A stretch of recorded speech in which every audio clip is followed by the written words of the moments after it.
We're thrilled to welcome Ezra Vogel to Chicago and to the University of Chicago. Ezra, you hosted me at Harvard last year, so it's like a home and home. I'm glad now you're in my home. You probably all know Ezra's bio. It doesn't need a lot of introduction, so I'll just say three very quick things. One, if you've been anywhere near scholarship around East Asia anytime in, I don't know, the last half century, I'd say Ezra Vogel is probably one of the small handful of the leading East Asianists in the United States, really of the last half century. But he's not just been a professor, he's been a field builder, training students, building institutions. I think you were the second director of the Fairbanks Center after the man whose name is on the center. Built the Japan program at Harvard, trained several generations of students now. And so in many ways has really been a builder of the East Asia field in the United States. The second thing I'll say is, unlike many other people who've helped to build this field, Ezra's a switch hitter on China and Japan, to use a baseball metaphor, since it's baseball season.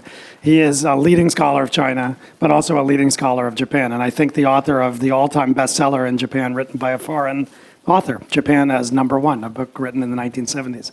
And now with your Deng Xiaoping book, one of the all-time bestsellers on China.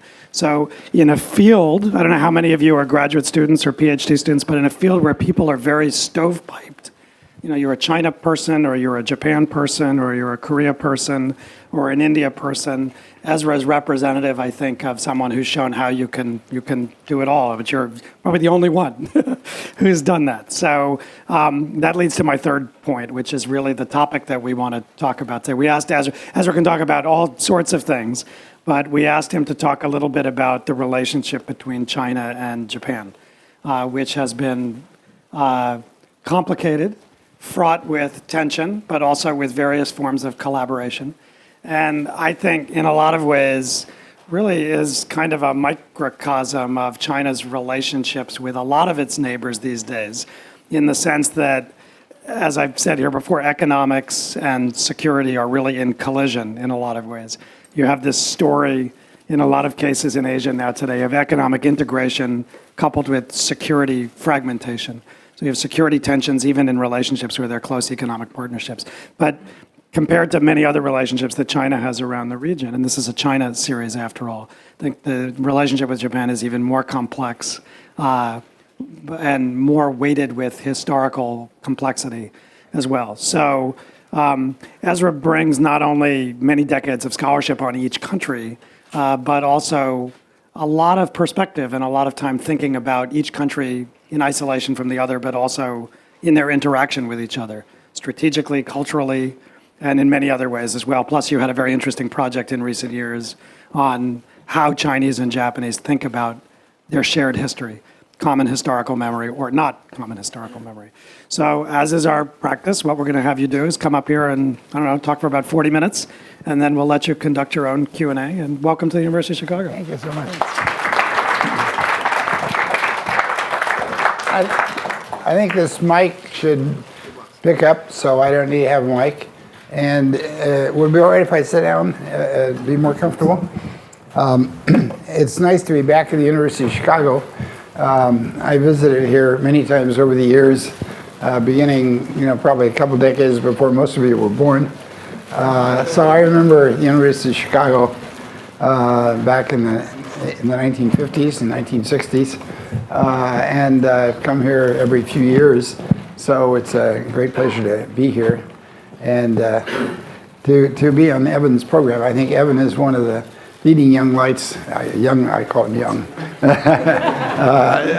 in the field. And as somebody who knows China extremely well, has access to very high places through the Paulson Institute, has a good understanding of the American government where he worked. So it's a special pleasure to be introduced by Evan. Now that when I was retiring, my grandson said, I think Grandpa is leaving his job but not his work. And I think that's a fairly accurate description, that I'm not teaching anymore, I have no formal responsibilities. But maybe it's pride, maybe it's a sense of responsibility, but I do feel that those of us who have been privileged to have such access to support, so many outstanding students, such good contacts throughout East Asia, have a responsibility to try to pass on understanding of what we learned. And there are two books I would still like to write, assuming my health holds up. One of them is on Huyaobang, because after writing on Deng, and when I talked to many of my Chinese friends about what should I do next, they said, write on Huyaobang, because he is a very interesting person in his own right. In terms of some of his ideas, they may have been a little too soon for China at the time when he was General Secretary. But in considering the future of China, his ideas will play a role in the discussion, the debate. And to talk about him would be really interesting. I think probably some of my intellectual friends in China also want me to speak publicly for ideas that they would like to speak about, but feel it's not as easy for them to speak about as some foreigner. The other book I want to write is on Sino-Japanese relations, because Evan said I've had this special privilege of having good contacts in Japan and China. And I have very good friends in both countries, and maybe I'm a do-gooder at heart, but it's so painful to me that they're not having good relations with each other. And I want so much for them to have better relations. And I try to think, what can an academic do? I'm not a political leader, and I don't expect to have access to political leaders who will do as I tell them to do. So my role is to try to spread enlightenment and understanding. And having had a career already, I think that the job of an old scholar is to reflect on the broad picture and broad development. So what I want to do in the book on Sino-Japanese relations is to talk about the broad history of China and Japan, and try to put what they're doing now in that kind of broad perspective. And I haven't had training in history. I'm not really a historian. When I was getting in the field, like many students, I was an overgraduate student. I mean, I did most of my work on China and Japan as a postdoc. My undergraduate was in sociology of the family in the United States. So as a postdoc graduate student, I learned some. But now I'm going back and trying to read more carefully about the history of China and Japan. So I'm just beginning to think about what shape a book might take, and I thought I would try to give you today kind of an overview outline of what I think that history looks like. And I do believe that to understand the current situation, you have to see that broad historical perspective. Aside from a few boats, that stragglers going back and forth, and some Buddhist monks who traveled to China from Japan 15 years ago, or through Korea, or Korean monks who did that. I think the first real significant interaction between China and Japan was in the Tang and Southern Sung, when Japan was really learning from China. And since China was really the center of civilization, the Japanese culture is intimately bound up historically with that they learned from China. And they learned Buddhism. They learned, of course, Buddhism came from India, but through China. And so the Japanese learned a little bit through Korea, but mainly through China. They learned Confucian classics. They learned the language, the written language. Japan, of course, had a spoken language, but not a written language, and so they took on the written Chinese language. They learned architecture, city planning. Nara and Kyoto are basically built on the Chinese models. And so there was an enormous input into Japanese culture. And even today, at the time of difficult Sino-Japanese relations, the Japanese school kid in elementary school learns things that really stem from Chinese culture. And it's just very deeply a part of them. Then I think that was the input. Then we get up to the Qing or the Tokugawa period, beginning in the 1600s. And because Japan was closed during the Tokugawa era, it didn't allow people from Japan to travel. And the only people who came from China to Japan came to the port of Nagasaki. There was not much direct contact. The Japanese feudal fiefs during the Tokugawa period generally had a school, kangaku, Chinese studies, and the elite of all the fiefs in Japan basically got trained in Chinese studies. So there was a great respect, and some of the teachers and students from those schools, when suddenly after Commodore Perry went to Japan to open it up, he started going to China in the period in the 1860s, 70s, and 80s, were people who came from that kind of background. They had very deep understanding of Chinese culture, and most Japanese could write Chinese. The educated samurai from each of the feudal fiefs could read and write in Chinese. And in a lot of the conversations, because the spoken language is so different, a lot of the 1870s and 80s, the communication in Japanese would go to China, and they would write out something, and the Chinese guy would write the answer, and they would carry on conversations, written conversations in their meeting. It was a very unusual way, but it sort of brought out sort of respect for classics. Now, when the Japanese sort of began looking at things in this new Meiji period that began in 1868, they were looking about how they could modernize. They realized the big danger was those European imperialists. And so a lot of them thought they could share the culture and get China to cooperate in being anti-foreign. And it wasn't initially so much that Japan would lead, but that we would work together.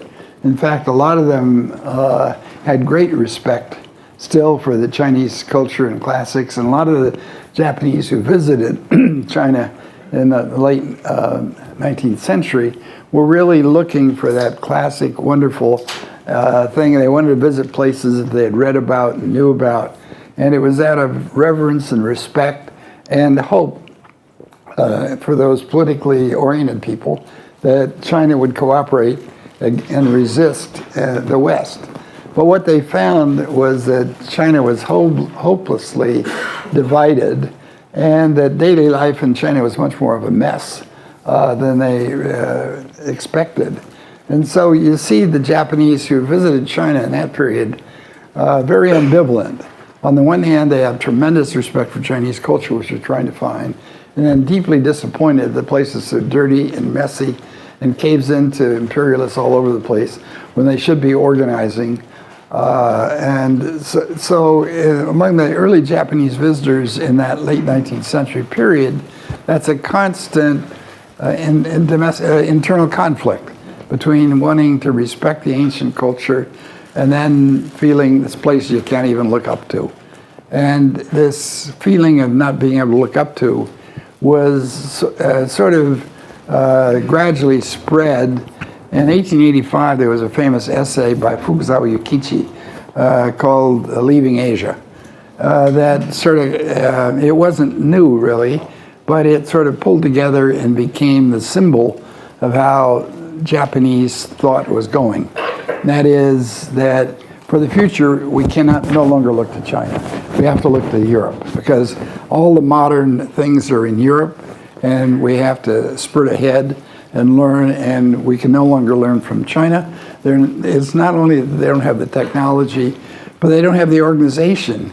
They're taking examinations on fields that are no longer relevant. They are not united. They don't work well together. They're not addressing the big issues of the day. And so it was partly out of sadness that they felt they had to turn to Europe. But even as they turned to Europe, a lot of the scholars in Japan and the journalists still kept going to China, and it still kept influencing their thinking. They were still very much impressed with what they saw. Well, then the turning point, of course, is in the War of 1894-95, the first Sino-Japanese War.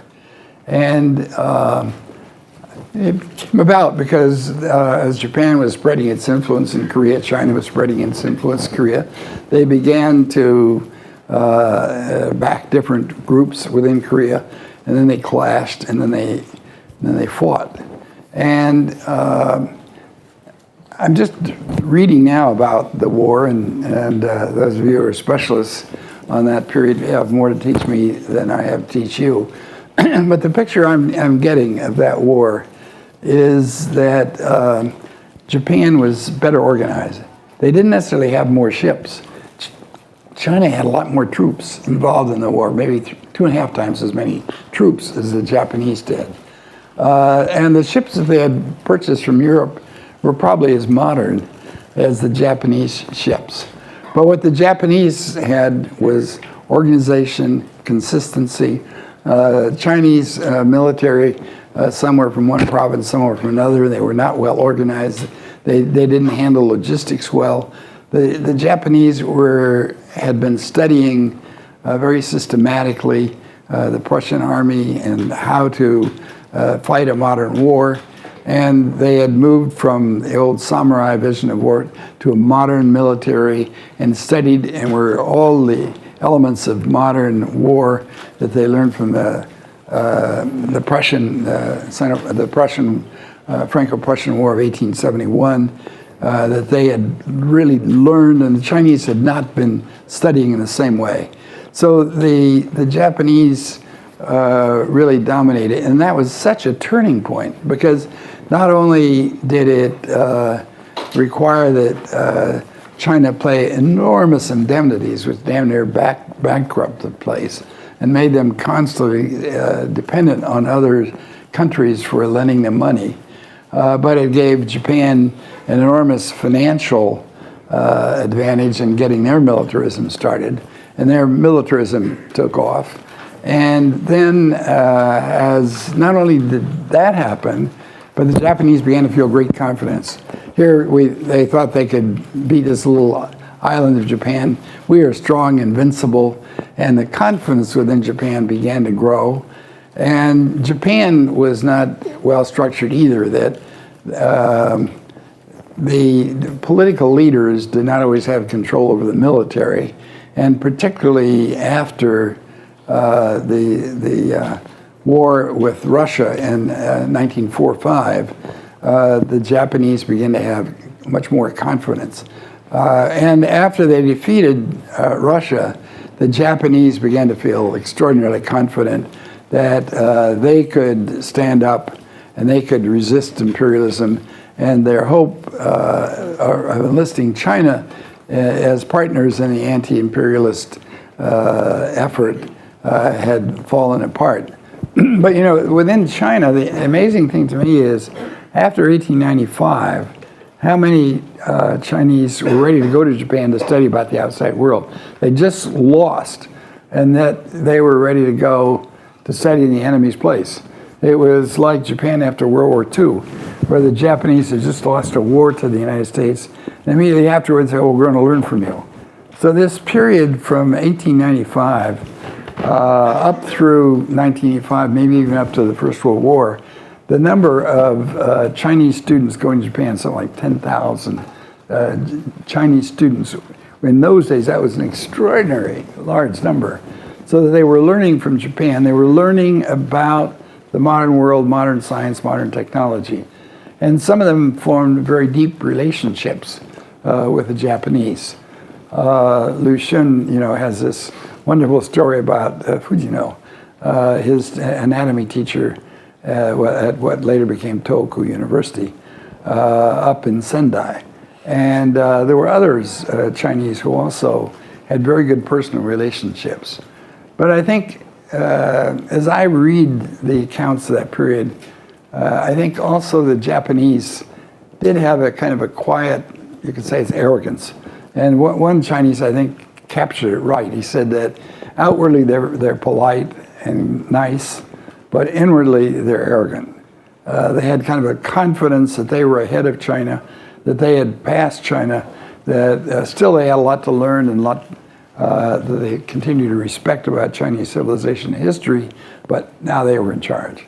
So I think that began to take hold. And then, of course, business began to flourish too. Even during the Tokugawa period, the Qing period, there had been a little trade through Nagasaki. But after the things began to open up in the late 19th century, that trade began to expand. And they began to have much closer trading relations. And Japanese began moving to China in very large numbers. It was so close.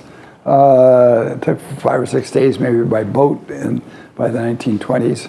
But still, they would establish big centers, and the number of prominent Japanese who went to China was extraordinary. That was by far the largest number, the place where the Japanese visited. They visited Europe and the United States, some, but there are many, many more who kept going. And there were many Japanese writers in China who had been scholars of Chinese, who began writing. There was a curious public, and there was a day when the magazines were not like today when you write quick articles. It was where a person had been there for months or years and was writing for an audience at home that was interested in broad developments.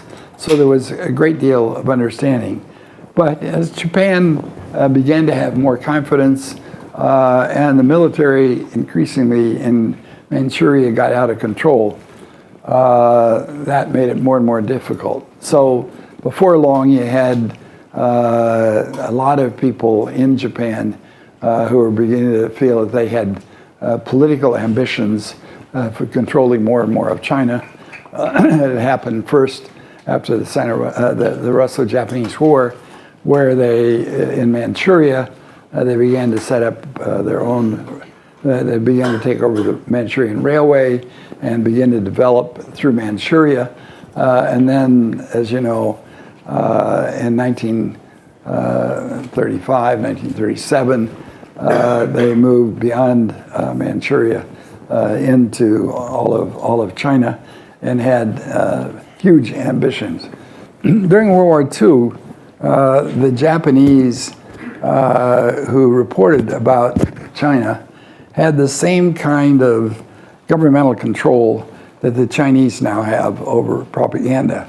So that the Japanese public during World War II did not get an accurate picture of the horrors that they were committing in China. It was the glorious Japanese in China for the good of the world, and they even talked about helping the Chinese people. That China did not have a centralized good government, and so we were trying to provide the organization and leadership. That was the kind of propaganda that the average Japanese picked up during World War II. And then after World War II, of course, the Japanese soldiers who had fought were embarrassed about some of the horrible things they did. So would you want to tell your grandkid, yeah, I bayoneted a whole bunch of people to prove my manliness? They didn't talk about that. They didn't talk so much about how they had advantages with comfort women.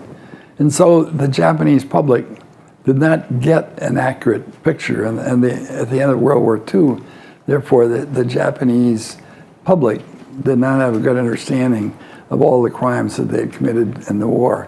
So if you ask Americans where our closest contact with Japan was, a little during World War II, but much more since the 1950s. And those of us who went to Japan found a group of people who really wanted peace, who wanted cooperation in the outside world, but they didn't find that. The Chinese didn't know. The Chinese did not have that opportunity. So the Japan that the Chinese people knew was the aggressive role of the Japanese during World War II. So in Chinese experience, not only in later memory, but in experience, it was very much that the Japanese were horrible and they did a lot of things. And of course, Mao Zedong made very good use of the Japanese horrors as a way of unifying the country. And he once said, probably accurately, that he should thank the Japanese for helping provide national unity. Certainly made it possible for the communists to win because They made very good use of the anti-Japanese feelings.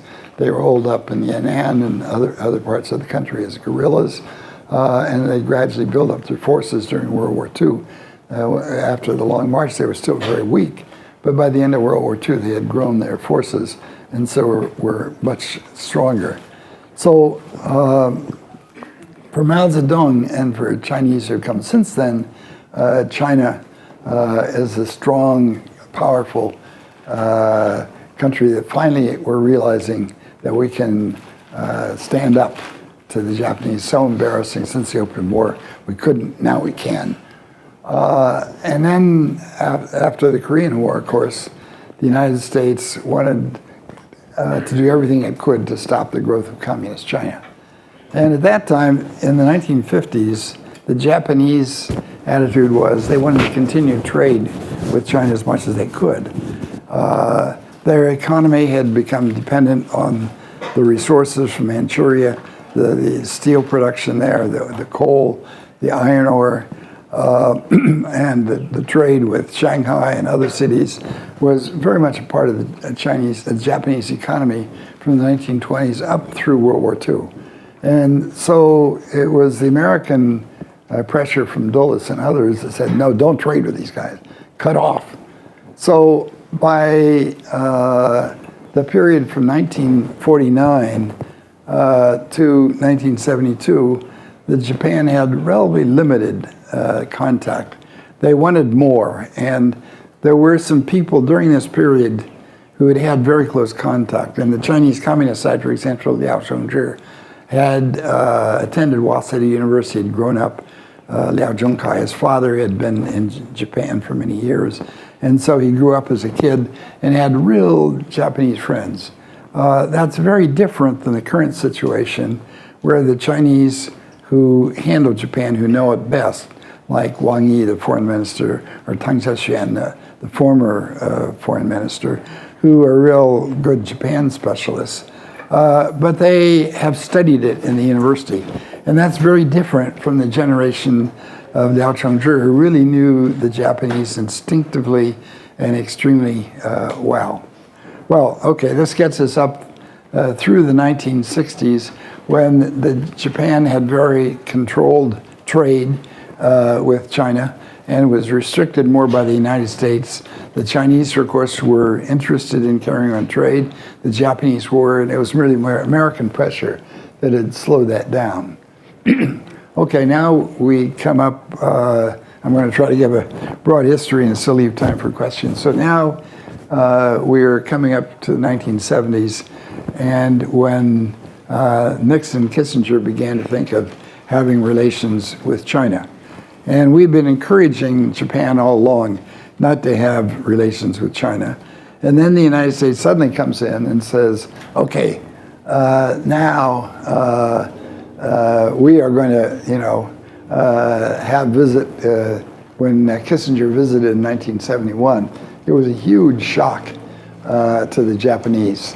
And after the United States had been telling him not to do anything with China, suddenly the United States, without telling Japan, takes the lead and moves. And Japan felt that they had to move very quickly.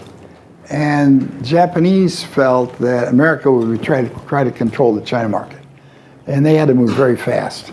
So the common explanation in the early 1970s in Japan paper, why is Nixon going to China? It's so the Americans can have an opportunity in the China market. So the Japanese felt we had to move fast. And the prime minister at the time, Sato Eisaku, was not very interested in having good relations with China. So very quickly they had a new prime minister, Tanaka Kakue, who did, and then he immediately goes to China and immediately normalized relations to get ahead of the Americans. So by 1972, they began to have some more relations between the two countries, and some Japanese aid in steel plant, for example, in Wuhan, which was then becoming the most modern steel plant, thanks to Shin-Nitetsu, the Japanese steel firm.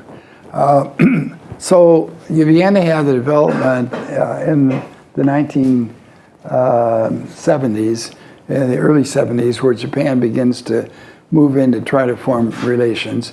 But and the United States still did not normalize relations.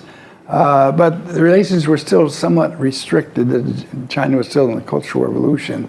But after Mao died in '76, Deng Xiaoping felt that he was ready to have closer relations with Japan, and that it was necessary in order to have reform and opening and modernization.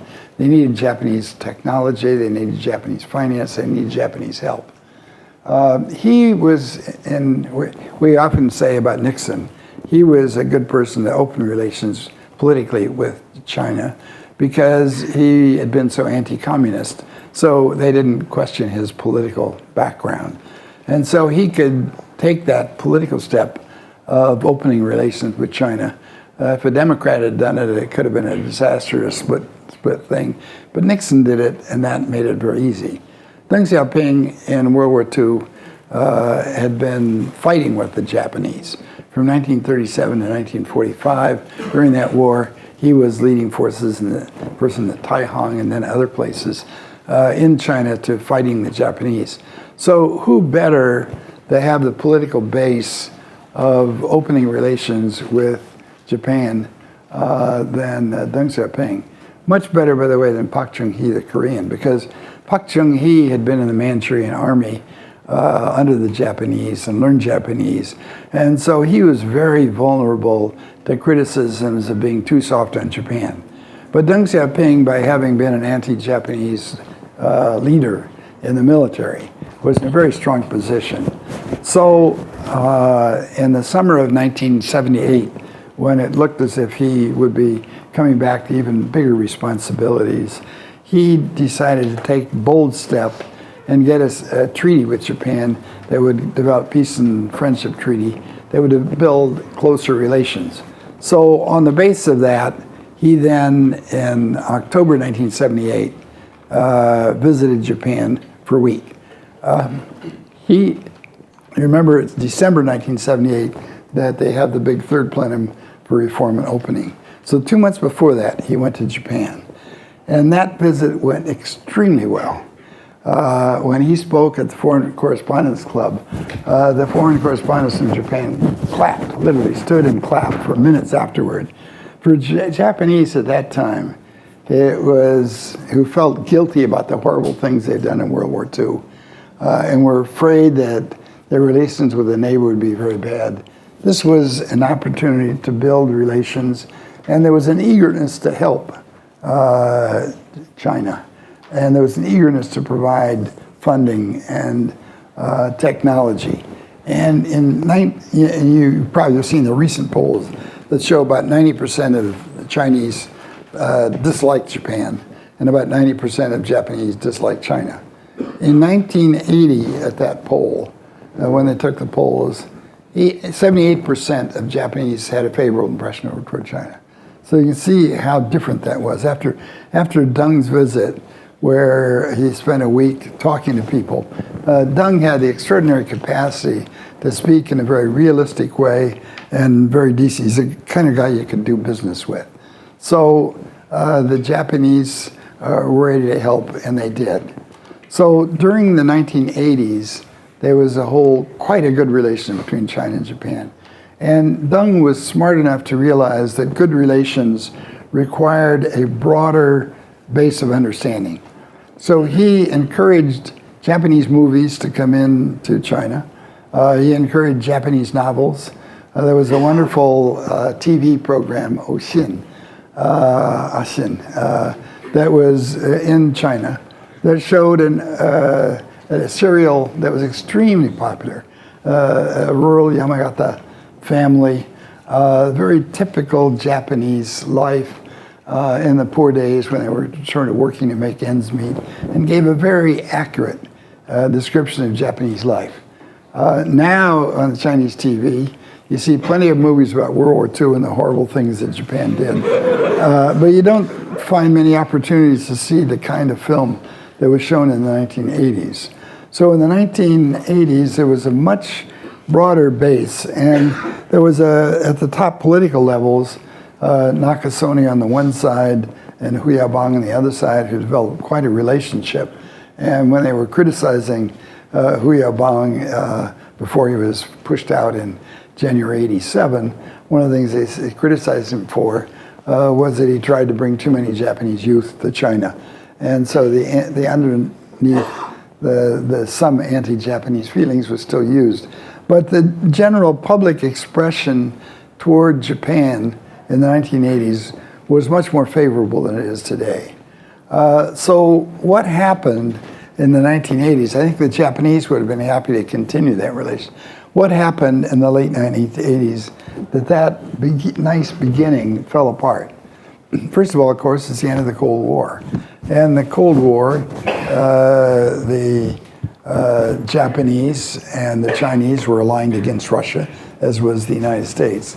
So when Russia collapsed, there was no longer the common strategic bond to have China and Japan together. Secondly, because the Japanese reacted to the June 4th tragedies the same way that people around the world did, that it was a horrible government that clamped down. There were a lot of Japanese who had a much less favorable attitude toward China. Then also, I think by that time, a lot of Chinese began to feel, well, we've learned quite a bit from Japan. We don't need them so much anymore. We're getting funds of our own. We have factories of our own. Why should we rely on the Japanese? We can do things better than they can do. And I think a lot of the feelings which had been suppressed during the 1980s when China was courting Japanese help, a lot of the feelings that were suppressed that go back to World War II and they go back way to the Sino-Japanese War of 1894. I think that is very powerful in understanding the Chinese feelings toward Japan. I think that war, after all, the Japanese got Taiwan as a result of that. They had a huge amount of money. That's what really set off the Japanese confidence that they might somehow dominate that part of Asia. So in the early 1990s, a lot of those feelings which had been suppressed during the 80s within China began to come out. And beyond that, I think a lot of Chinese, as they feel that their armies were getting stronger, their military was getting stronger, they no longer had to put up with all the kind of things they did from the Japanese and the arrogance that the Japanese inwardly felt toward China. Even as they gave money and help, they seemed to many Chinese to be acting with kind of superior attitude. In my take, even today, even though the Chinese feel now they've surpassed Japan, they no longer have to put up with things. They can be militarily strong and stand up to Japan. I think that there's still a kind of inward respect that some people in China have for the loyalty that Japan has, the tight organization, the high quality, the peaceful way of life, the orderliness of, and the loyalty of the Japanese toward their nation that comes almost instinctively. There is, I think, in many Chinese I know, there is a kind of respect for Japan, even though it's mixed with hatred. So I think the feelings of many Chinese toward Japan are very, very ambivalent. I've been asked to talk at various Japan centers in China. And what I feel when I talk there is that a lot of those people have pretty good understanding of Japan, but they cannot publicly express it. And when they talk about all the nice things that Japan has done for China, or the nice Japanese people, or how much Japan wants peace, that doesn't get a good reception in China. That's not the politically correct thing to say. So, and they're very cautious about saying those things publicly, but they don't mind some Westerner saying those things. And that's, I feel that's one of the responsibilities I have when I go to China, is to say those things which they cannot say about Japan. And if you look at even though the trade for Japan has suffered recently, the number of Chinese tourists going to Japan is still going up. My understanding is next year they expect about 4 million Chinese visits to Japan, and it may go up even beyond that. And my experience with talking to Chinese visitors to Japan is that, yeah, it's a clean place, it's orderly, people are polite, it's not as bad as we hear from our press, and they're not like they were in World War II. So it's quite a different situation. I think that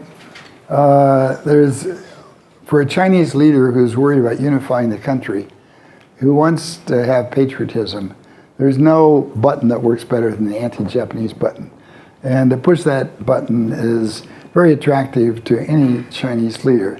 I think that Xi Jinping has learned that there's so many reasons you can't push that too far. You need Japanese cooperation on all kinds of issues. And if they're too tough on Japan, then people around the world will say, well, China is being an aggressive country. Therefore, my take is that he's now modifying himself and trying to, on the one hand, allow a lot of anti-Japanese publicity. The World War II movies have not been stopped. But at the same time, gradually encourage more contacts between Chinese and Japanese so they reduce the risk of conflict. So that's my take on where the Chinese are. And I think with the Japanese, the dominant feeling is it's our neighbor, it's a big country, we need access to their market. We have to hold in our criticism. We can't be too anti-Chinese in our public thing. Among Japanese, when they talk to each other, they can complain about China. Their TV shows movies of aggressive Chinese ships moving on Senkaku and Diaoyuliao Islands. But they feel they have to be somewhat reserved. So I think, in short, what we have is a very tense situation. I think the risk of war is very low because both sides are trying very hard to prevent it. But I think that for common cooperation, there's an awful lot more they could do for each other. And my hope is that the leaders of the two countries would allow the growth of contact between business and academic that would create even a broader basis for cooperation. So thank you very much for listening. I'll be glad to answer questions.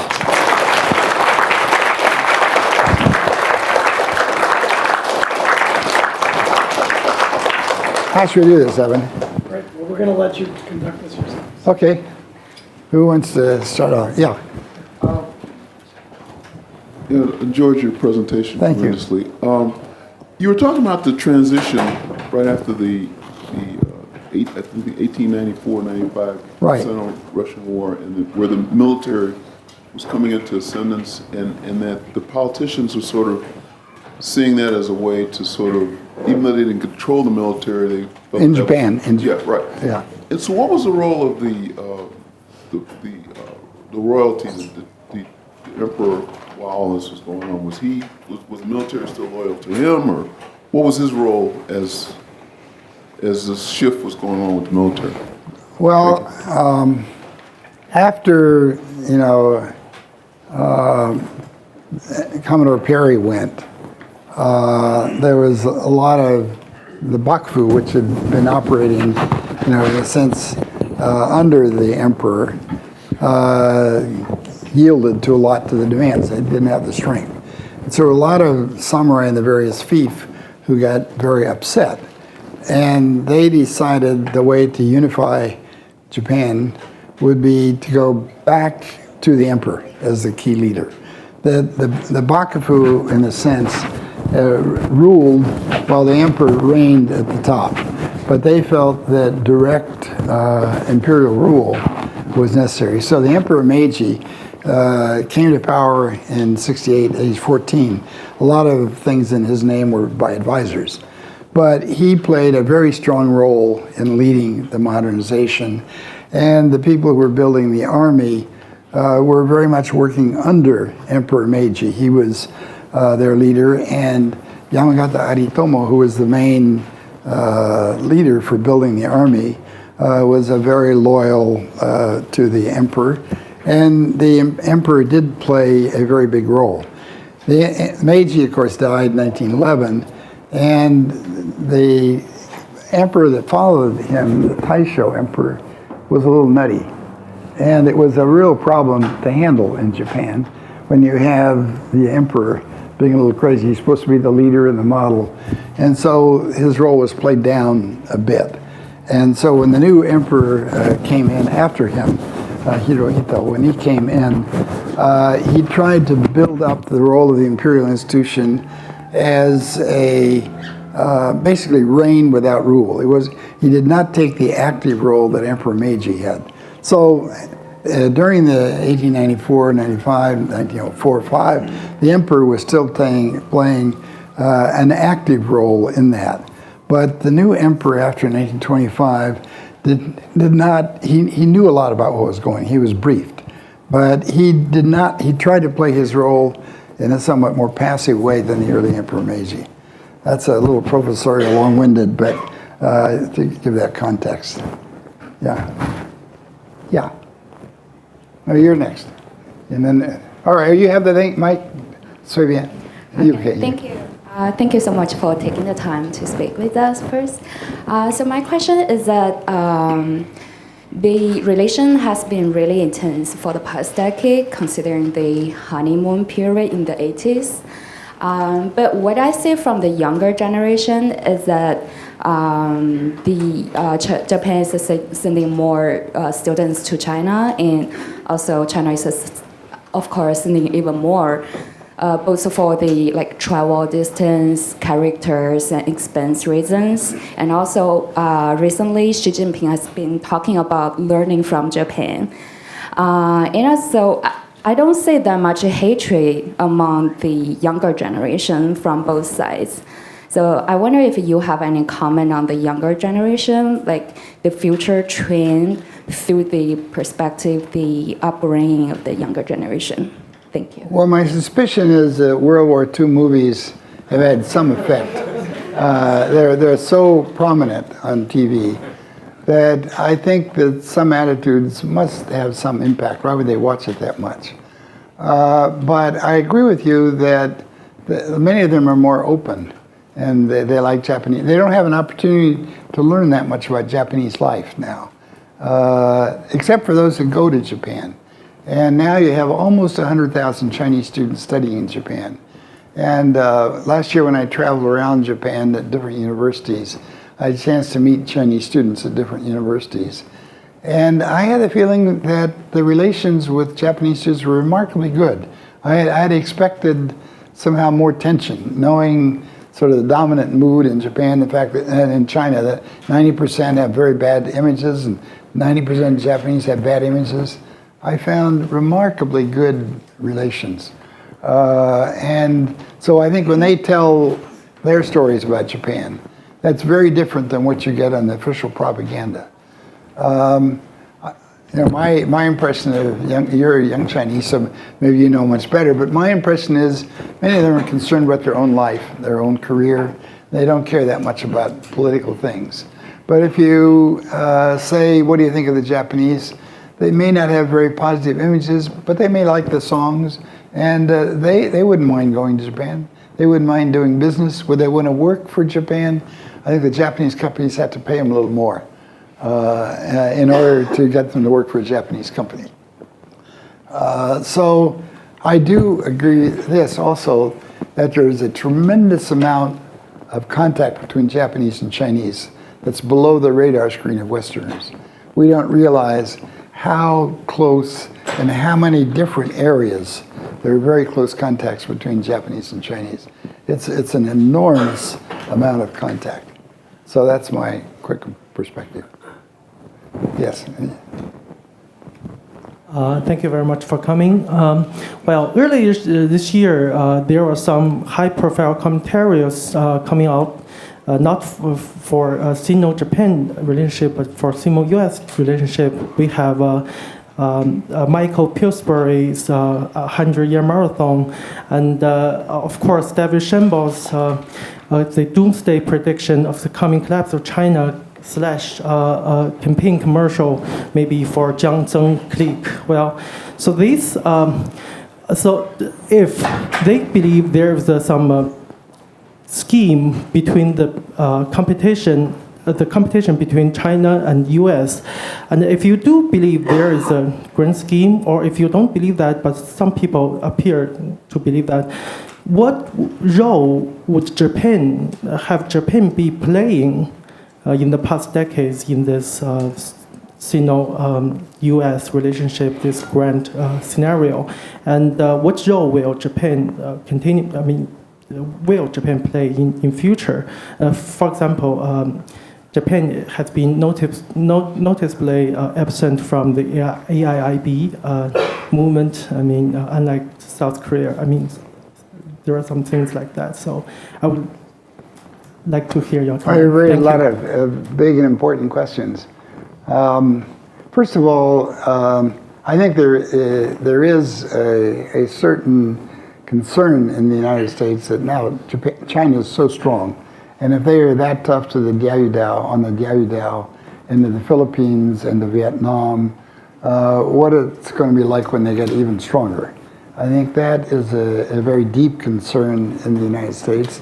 And I think those who write and get picked up by journalism, like David Shambaugh or Michael Pillsbury, some of those people get picked up, and Bob Blackwell, his book, is that out already? It's just come out.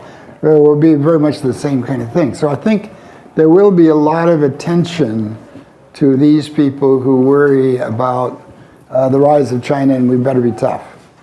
At the same time, the world is complicated and there's no simple answer. But I agree with Kissinger that ever since Nixon went, all the US presidents have ended up saying, we got to work with China. It's very important. We cannot isolate China. We cannot contain China.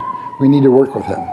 And once a person, gets over the campaign with his rhetoric of anti-Japanese rhetoric, you get down to what they actually do, it's quite different. My friend in Singapore, Mabu Bani, I had supper with him a couple nights ago, and he said that he was the note taker for Singapore in 1993 when Clinton went to Blake Island, first time met Jiang Zemin. He had campaigned against the butchers of Beijing. When he saw Jiang Zemin, he hugged him. And they got along beautifully, and they had great. Clinton was that kind of person. It was a little dramatic, but I think the essence of that, what Reagan started out, in the campaign strong for Taiwan, he ended up working with the Chinese. So I think that even now that the pressure in Washington for newsworthy anti-Chinese rhetoric, it sells newspapers, and maybe it gets attention for those who want attention. But I think in balance, there still is on the side, people like Bob Zoellick, as well as the current administration, we need to work with China. I think that is the dominant view. Now, what role does Japan play in this? What Japan is concerned about, first of all, is security issue. And they have to worry that the US-Japan alliance 20 years from now could be different if the American finances, we say all the good things now about defending Japan, but if our finances get tougher and we don't have a balanced budget, would we still be able to support them, and as China gets still stronger? So a Japanese leader has to begin to think about a period when the United States is not so strong. So they have to think of things they could do, even if the United States is not behind them. So I think in the back of their minds, as they think about the future, that has to be very much a part of it. But I think at the same time, the Japanese feel they can't live without China. It's a neighbor, it's a powerful neighbor. The market is huge, our companies need it. We need the tourism, we can profit by the tourism. And so I think quietly now, they're going about ways of working with the Chinese in all kinds of areas.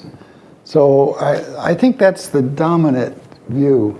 And it's not as public in the American press because it doesn't make headlines.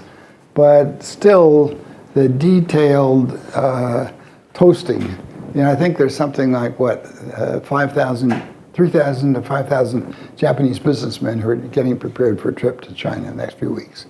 That's a lot of people. We don't have delegations that big. And they wouldn't be doing that if they didn't think that the relation with China were very important. So that's the medium-sized answer. Yeah.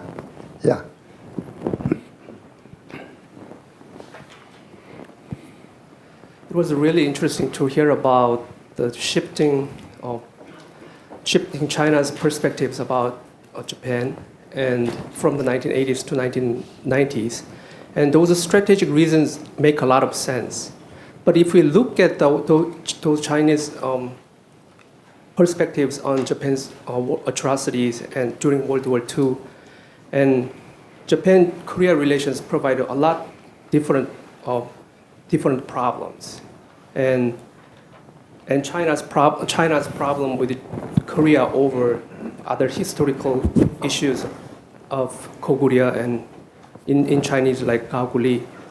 But this kind of war memory issues and atrocities and past injustice done by imperial powers, those are everywhere in the world, in Latin America and also in Europe, about Holocaust and things like that.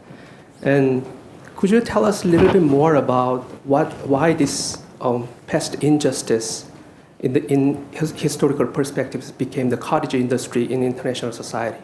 And the second question is a little bit about Japanese perspective toward China over the issue of peace constitution. And Korea and China, both countries, they are really afraid of Japan's revising the peace constitution. But in general, a lot of people, they believe the peace constitution is the representation of progressive and liberal civil society in Japan. But Japan's reason not being able to change the peace constitution, I believe, is not the issue of numbers in the diet. I think a lot of conservative people in Japanese society, they want to uphold the peace constitution. And what kind of logics behind this conservative societies upholding the peace constitution do you think that there exist? Well, those are also very big and important questions. Why did they develop a cottage industry about the World War II? In the 70s and 80s, that was not such a big public issue. So it's not simply memory of World War II. It's also how that memory is played and used in a society.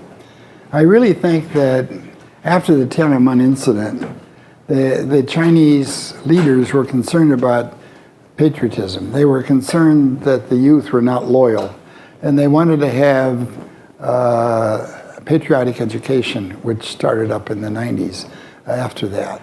So there has been patriotic education. I don't see any sign that was initially anti-Japanese particularly.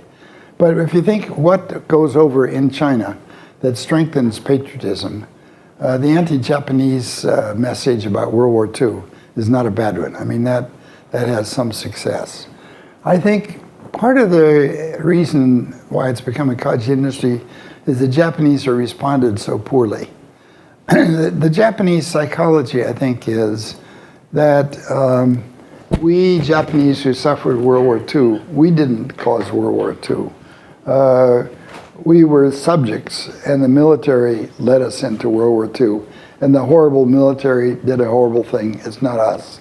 It's not we the people. And therefore, the government should apologize. And the government has apologized. One of my colleagues who works on Japan says he counted something like 72 governmental apologies on World War II. But I think within Japan, there is a certain kind of, it's an insular country. They talk to each other. And they feel that, those Koreans exaggerated. There were not so many comfort women. They were just out there to make money. Maybe there were some, but it wasn't as bad as they say. And they say the Chinese now, they've seen places where the Chinese have used anti-Japanese mood to try to continue larger loans and more governmental help. And so they have a more cynical attitude when they talk to each other. Now, when they go public to the outside world, I think the Japanese, being insular, have not been as sensitive in framing things for the outside world as they should be. I tell my Japanese friends, you should say, there may be arguments of how many people died in Nanjing or how many comfort women, but we did wrong things.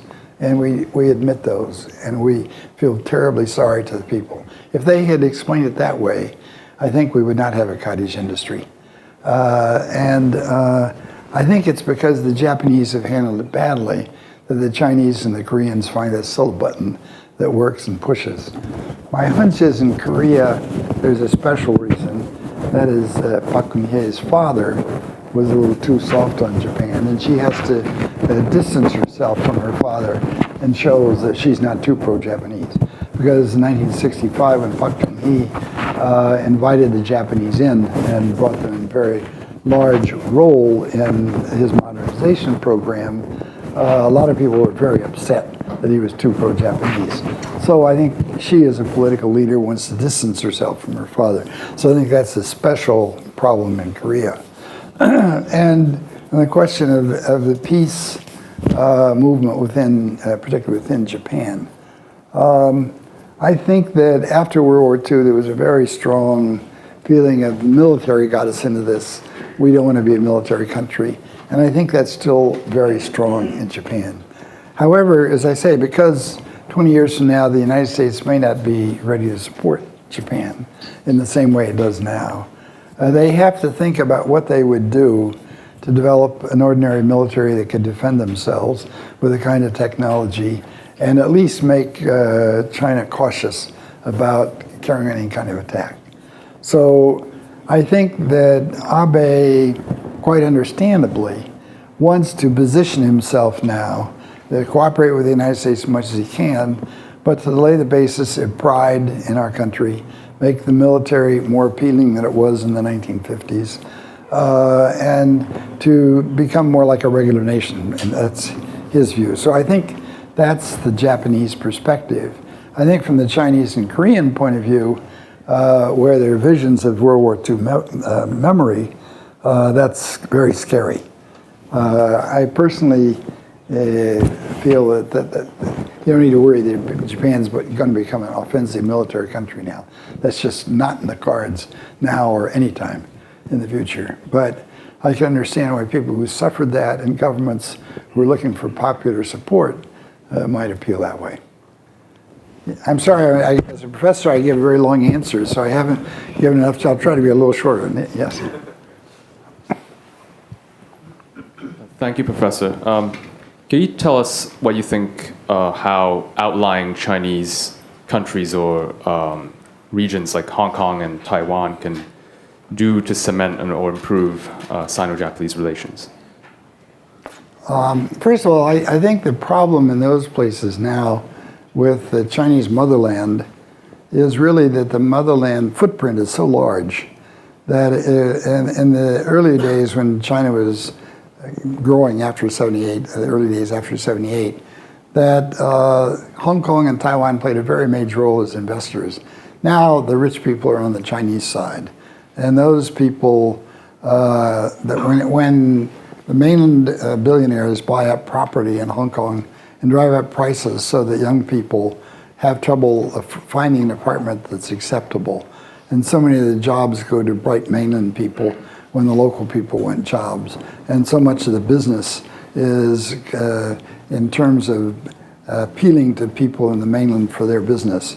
I think that footprint of the mainland is very heavy. I think that Taiwan and Hong Kong do play a role in developing better relations with Japan. I think Taiwan is beginning to change. The generation in the 50s, many of the local people, local Taiwanese, felt that the mainlanders under Chiang Kai-shek were as bad as the Japanese and sometimes worse. The February 28th incident was a slogan for a lot of people who felt was even worse. So I think that a lot of that older generation, it was Li Denghui. He was more comfortable in Japanese than he was in Chinese. And when I went with the American delegation to meet him, people said, Vogel, why don't you start off the conversation in Japanese? Because then he'll be happier. And he was. I mean, it worked. I mean, so I think that Taiwan has a special role as a place where Japanese was spoken and Japanese get along. And they're much more comfortable with Japan than the mainland. I think Hong Kong does not have a big Japanese presence and doesn't have a major role. But I think the people working in Japan can do objective scholarship, which they can talk about and write about in Hong Kong, which is still hard. It's still hard to have an objective, balanced view praising Japan published in China. But you can publish it in Hong Kong, and people in the mainland will read it. So I think that Hong Kong and Taiwan play a role, particularly now, if there's a restraint on academic expressions within China, that I think the role of Hong Kong and Taiwan become more important in that role as playing a role where ideas can be expressed and discussed in a more open way than they can in mainland China. Yeah. Yes. I was wondering if you have talked to leaders on either the political side or the business side from China on their point of view on the Abenomics going on. So do they think it's going to work out, or like say the QE, also the structural reform, do they think it's going to work out? Do they think it's going to be a threat to them? Or eventually, if they see it as the whole, like the corporate governance improvement, the whole the transparency, company independency, those kind of things, do they think that's the path, eventually the path that Chinese companies going to go with, take?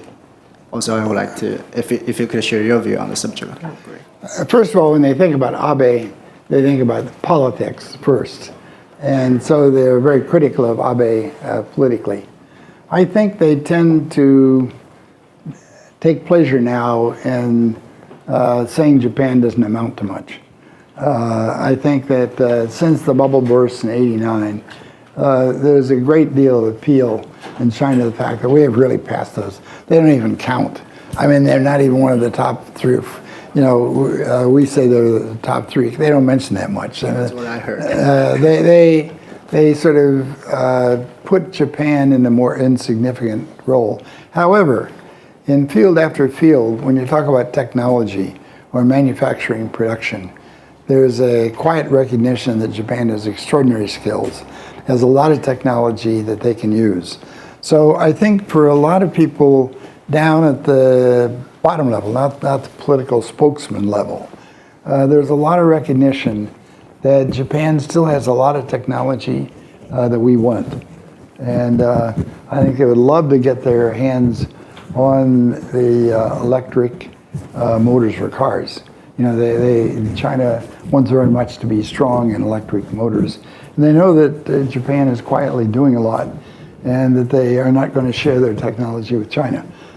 So I think there is a quiet respect for Japan in many technological fields and a recognition that in factory management operation, think about it, you know, you remember the Wenzhou incident on the trains in China. From 1964, when the Shinkansen was built, until now, nobody has died on the Shinkansen. Nobody, not one. And, you know, over 1 billion passengers. That's, you know, and Chinese know that. A lot of Chinese specialists know that. So I think there's quiet respect for Japanese technology and orderliness. Two more questions? Let's see. Okay. Thank you very much for your presentation. I'm just wondering, what do you think is the nature of the tension between China and Japan right now? Because I think 10 years ago, China had quite a good relation with Japanese when Mr. Hu Jintao was the president. He himself had a lot of close Japanese friends, but in 2011, the tension between China and Japan just suddenly goes up. What do you think is the potential? I mean, the nature of this escalation of tension between China and Japan, and especially the the tension over and the territorial dispute over Diaoyu Island or Senkaku Island? And do you see any potential resolution to that problem in the future?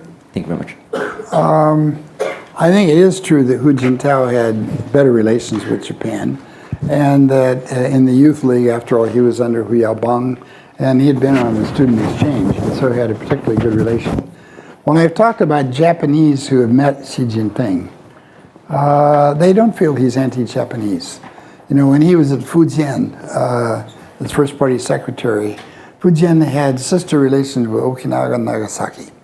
And the Japanese who were head of the governors of those provinces met him and had quite good relations. And when the Japanese ambassador to Beijing, Niwa, who was really Ito Chu, a company executive, met Xi Jinping, he had quite good talks with him. And I had a long talk with Niwa about his experiences with Xi Jinping, and he had very, very good relations. I don't think the relations on the Senkaku Diaoyu started with Xi Jinping. I think that was already there, even though Hu Jintao as a whole had good relations personally, maybe better than Xi Jinping. I think that his problems over the Diaoyu had already started then. So I think the basic foreign policy is not really new to Xi Jinping. I don't think that is distinct to his. I think that comes from an earlier period. Maybe one more question? Okay. I'm just going to wait for the mic. I think it's very admirable for you to not only interested in what the government said, but also the mindsets of common people, what they are thinking. I try. I was a sociologist originally. I do my best to understand. Yeah, and also when you're talking about politics, you're also changing it. And as for now, if we choose to believe in hope, future, and problem solving, what are some of the solutions you want, recommendations, suggestions you want to give to us, and us meaning both political and apolitical and potentially political people to deal with it? What I tell my Chinese friends is don't cross the border. Don't go so far you get in trouble with your government, because you're not going to be useful. So you have to keep it inside that parameter. But I think within that parameter, there's lots you could do to have more discussions with Japanese, promote more exchanges, to invite more Japanese in. You can't go, I mean, after all, it's a country that's a one-party state and there's a strong Communist Party leadership. And if you want to have a future in that country, you have to accept certain constraints. So I remember in Taiwan, I was very friendly with a woman journalist professor who was training her students to push the envelope. Try to expand the range of freedom, but do it slowly when you have a chance. You can't do it every time. You have to wait for the opportunity. But when you have opportunities, promote more exchanges, more discussion, more objective accounts. So I think that's what the average person can do.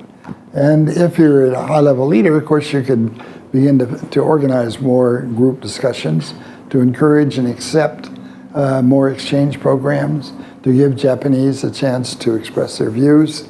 And I think there are a lot of Japanese now, as you know, there are a lot of Japanese studying in China. Not quite as many as studying in the United States, but almost. It's possible in the next few years that the number of Japanese students in China may surpass the number in the United States. I think that still the best students want to come to the United States. But still, I think that the number of Japanese studying in China will grow. So I think there can be more bonds. But my Japanese friends, I try to tell them that while they move ahead, they got to expect that occasionally there will be blow-ups. One of my Japanese friends who speaks good Chinese and teaches about China in Japan says that when she went to Japan recently, and then China recently, one Chinese exploded and blamed you. That's part of the job. I mean, that may happen. But there'll be a lot of other people who are ready to work with you. And so you don't get overly excited about that one person who comes on so strong. Thank you. Yeah. Yes.